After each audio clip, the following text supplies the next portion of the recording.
కాళేశ్వరం ప్రాజెక్టుపై కుట్ర జరుగుతోందని బీఆర్ఎస్ వర్కింగ్ ప్రెసిడెంట్ కేటీఆర్ అన్నారు. బనకచెర్లకు నీళ్లు పంపడానికే ఇదంతా జరుగుతోందని ఆరోపించారు. ఆయన మరో ఉద్యమానికి సిద్ధమన్నారు కేటీఆర్.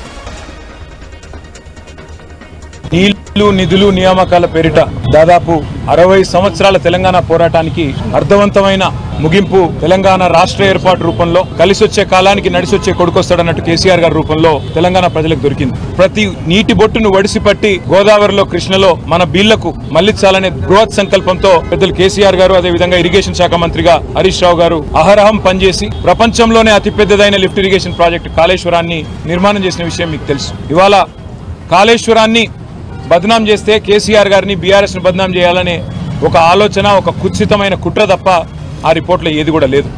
వాస్తవానికి ప్రజల ముందు అన్ని కూడా ఉన్నాయి.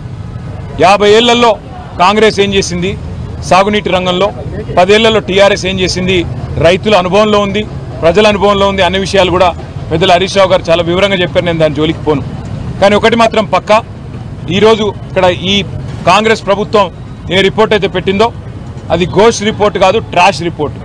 కాళేశ్వరాన్ని కూలగొట్టాలి, అవసరమైతే కిందికి బనకచెర్లకు నీళ్లు పంపించడానికి, చంద్రబాబు గారికి వత్తాసు పలకడానికి, కిందికి బనకచెర్లకు నీళ్లు పంపడానికి మేడిగడ్డను అవసరమైతే ఆ రోజుల్లో ఏదో చేసినట్టుగానే మళ్ళీ ఏదన్నా చేయాలనే కుట్ర ఏదైతే ఉన్నదో కాళేశ్వరాన్ని కాపాడుకోవడానికి అవసరమైతే తిరిగి ఒక ఉద్యమం చేయడానికి కూడా